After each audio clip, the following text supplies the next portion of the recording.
नमस्कार, welcome back to my channel. आज मैं आपको लेके चलती हूँ हारी पर्वत, जो कि फरीदाबाद में है। ये एक ट्रू कॉपी है ओरिजिनल हारी पर्वत की, जो श्रीनगर में स्थित है। कहा जाता है कि वहाँ के लोगों को कुछ दानव परेशान करते थे, तो उन्होंने शारिका माता की आराधना की और उन्हें प्रसन्न किया। तो शारिका माता ने उनको बचाने के लिए उस पहाड़ पे जाके, जहाँ से वो दानव अंदर गांव में आते थे, उस पहाड़ पे मैना का रूप धारण करके एक बहुत बड़ा पत्थर रख दिया और वहीं अपना जो है स्थान ग्रहण कर लिया, ताकि वो दानव कभी उन लोगों को दोबारा परेशान ना करें। तो इस पर्वत को शारिका पर्वत भी कहा जाता है। इससे जुड़ी एक बहुत दिलचस्प दास्तां है।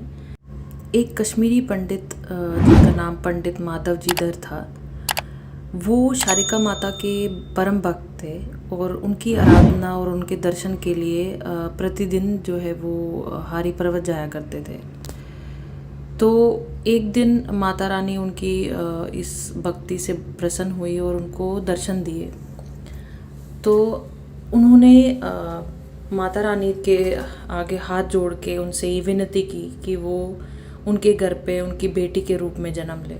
तो 1621 में ज्येष्ठ पूर्णमासी के दिन उनके घर पे एक बेटी का जन्म हुआ, जिनका नाम उन्होंने अलकेश्वरी रखा। अलकेश्वरी माता का जो बचपन है बहुत सुकून से गुजरा।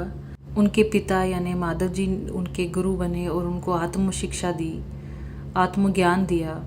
जब माता अलकेश्वरी बड़ी हुई तो उनकी शादी सप्रू परिवार में की गई, पर माता अलकेश्वरी अपनी शादी से बिल्कुल खुश नहीं थी, क्योंकि उनके पति और उनकी सास का जो रवैया था उनकी तरफ बिल्कुल अच्छा नहीं था। उनके पति हीरानंद सप्रू थे और उनकी सास का नाम सोमकुज था। इन दोनों के दुष्ट विचारों के कारण माता अलकेश्वरी बिल्कुल खुश नहीं थी। हालांकि माता अलकेश्वरी ने बहुत चमत्कार भी दिखाए, पर ये लोग उनके चमत्कारों को समझ ना पाए।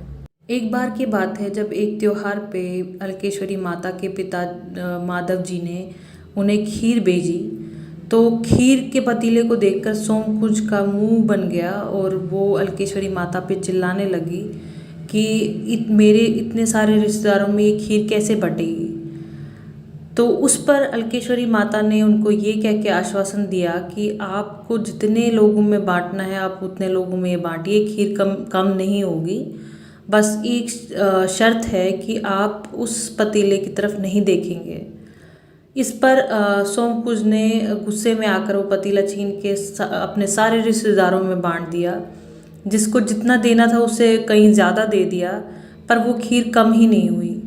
इस पर सोमकुज इतना गुस्सा हुई कि खीर कम नहीं हो रही, तो उन्होंने पलटकर उस पतीले में देखा और वो पतीला खाली हो गया। इतना बड़ा चमत्कार अपने सामने देखकर भी सोमकुज मूर्ख बनी रही और वो अलकेश्वरी माता को नहीं समझ पाई। माता अलकेश्वरी ने कई और चमत्कार दिखाए, पर उनकी सास और उनके पति का स्वभाव कभी बदल नहीं पाया और परेशान होकर उन्होंने अपने पति का घर छोड़ दिया और अपने पिता के घर आ गई। पर अपने पिता के घर आकर भी उनको संतुष्टि नहीं मिली, क्योंकि वो अपने जीवन को सफल बनाना चाहते थी। इसलिए उन्होंने अपने पिता का घर भी छोड़ दिया और साधना के लिए निकल चली। तो उन्होंने एक जगह चुनी, ज्येष्ठ रुद्रा, जो श्रीनगर में ही है, और वहाँ पे अपने 12.5 साल तपस्या की। उसके बाद धीरे धीरे जब लोगों को उनके चमत्कारों के बारे में पता चला, उनके तेज को देखकर लोग उनके दर्शन करने आए, तो उन्होंने वो जगह छोड़ दी और अनी गांव नामक एक जगह पे अपनी साधना दोबारा शुरू की।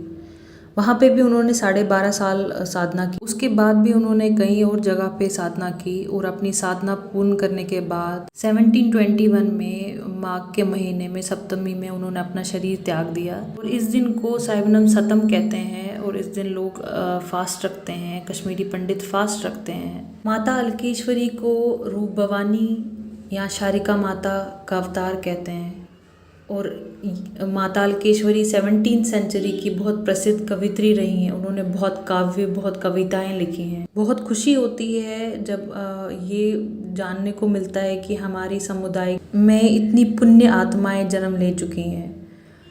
माता रानी आप सबकी रक्षा करे, आप सब पे अपना आशीर्वाद बनाए रखे।